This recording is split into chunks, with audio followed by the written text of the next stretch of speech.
The Shinjuku Showdown has been one long gauntlet of Sukuna running the biggest fate in manga quite possibly since Madara bullied an entire army. The plans within plans within plans within plans made me feel as if I'm watching the Inception film all over again. But what if everyone just simply dogpiled Sukuna? What if that happened? Sometimes you gotta close the door to open a window.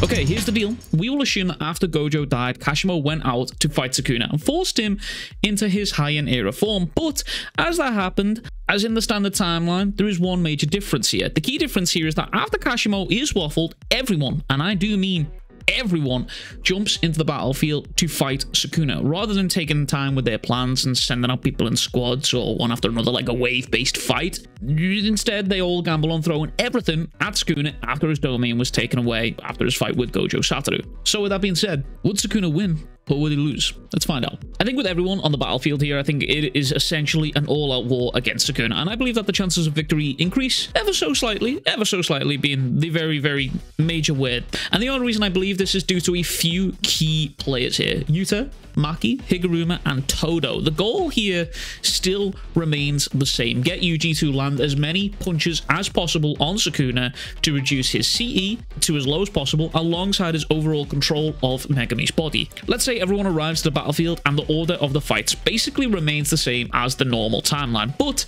everyone is just present. They're here. Todo and Maki provide ample pressure for Sukuna. One, because Maki is someone Sukuna can't sense. Here, having no caste energy allows her to be the perfect hit and run agent against Sukuna, diving in and out of fights, getting active, maybe doing some damage and getting out. Two, Todo is able to swap people in and out of danger whenever he needs, and is also something that Sukuna needs to be wary of. To add into all of this, Todo could swap Sukuna to any position with any one person at any given time, hundreds of times within a couple of seconds, or he might just not swap him at all. He might swap other people instead, so who knows? Imagine Maki, Todo, Yuta, Yuji, and Higuruma all being present inside of a domain here. Sukuna still loses his Curse tool, taking another thing from him that he can't use anymore, the Kamotoki, and after being sentenced to death by Higuruma, Maki disappears to keep Sukuna on his toes, just fades out to obscurity while he has to deal with the absolute pressure by Yuji with his soul punches, Yuta with Rika, and an abundance of Curse techniques, and most notable, Jacob's Ladder, and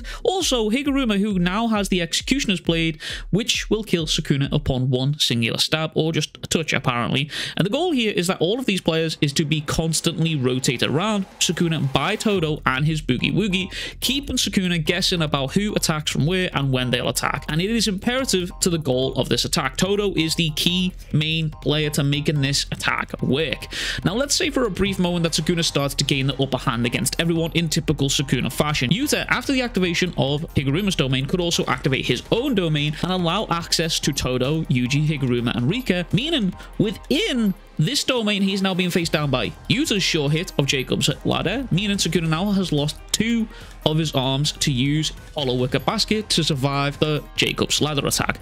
Now this leaves Sukuna in a state where he can only use the other two of his arms and is unable to use the World Slash due to the lack of requirements to fulfill the Binding Vow in order to use it. Sukuna could easily be pushed to the same extremes that he was against Yuta and Yuji with Rika inside of their domain in the main timeline, except now he has to worry about Maki lurking about, Todo's Boogie Woogie, and also Higuruma with the Executioner's Blade ready to fell him in one fell swoop should the opportunity arise. Now let's say Sukuna does catch on to the plan that Todo and his Curse technique is the main hinge of this plan, is the main crux of this plan here, and decide to target him and take him off the board. How could Sukuna do it within his domain? Now let's think like Gege here. After Todo is instructed to keep his distance while Yuji, Yuta, Rika, and Higuruma all attack Sukuna, eventually Sukuna would have to make a desperate play, because we saw what happened to him inside of Yuta's domain with Yuji, Rika, and all of the Curse techniques overwhelming him. You add two more people into that mix, it's looking pretty bad for him. An effort to emulate Gege's writing style here, perhaps a Binding Vow in exchange for never using Hollow Wicker Basket again. Sukuna can fire one fully chanted slash, however the cost here isn't him only losing the Hollow Wicker Basket, it's also having to tag everyone's attack and also uses Jacob's Ladder on top of this. Would it work? for the sake of it being Sukuna, let's say it works, because it's fucking Sukuna. However, Todo isn't someone who is easily felled here. In this instance, Todo's ridiculously durable body and experience of him guarding against Black Flash attacks meant that his natural defenses have severely increased, and unfortunately, this slash wasn't enough to take him out. But the attack does connect, and Todo is still able to use Boogie Woogie. However, the attack was almost fatal, and he doesn't have much time left, and Todo, in this instance, begins to speed up the Boogie Woogie, swapping Yuta, Rika, Yuji, Higuruma, and himself hundreds of times per couple of seconds. And everyone is trying their best to adjust to everything that is going on. Even Sukuna recognizes that this is essentially impossible to adapt to. However, somewhere within the mix of all of this chaos that is happening here, Sukuna recognizes that Higuruma is no longer holding the Executioner's Blade. He can't see it. He's lost track of it. He was too focused on trying to get to Todo and finish him off during the swaps and taking attacks from everyone else. He realizes that Higuruma isn't using the Blade of Execution anymore and wonders if this is his curse technique at a time limit and potentially disappears. But this can't be it, because Higuruma's sword hasn't just disappeared, it's changed. Todo used Boogie Woogie to swap the Executioner's sword to the Soul Liberation Blade, and as Sukuna's swapping calms down, more and more strikes are landed on Sukuna as Yuji and Yuta and Rika continue to rain down strikes, further weakening his body and his control. And for a split moment here, Higuruma catches Sukuna off guard and takes an arm of his off. Sukuna, ultimately impressed, ends up calling him an interesting sorcerer and asks for his name. However, he has no time to worry about the answer because Sukuna is struck from behind. Maki, Zenin, has entered Yuta's domain and struck Sukuna with the Executioner's Blade as Todo dies from his wounds. Sukuna also now starts to panic, realizing he's been struck by the sword and only has moments to act. In a one-time bind of vow, Sukuna relinquishes his 2 extra arms and the mouth on his stomach. This form was a result of him eating his brother in the womb, as we find out in my own little headcanon here.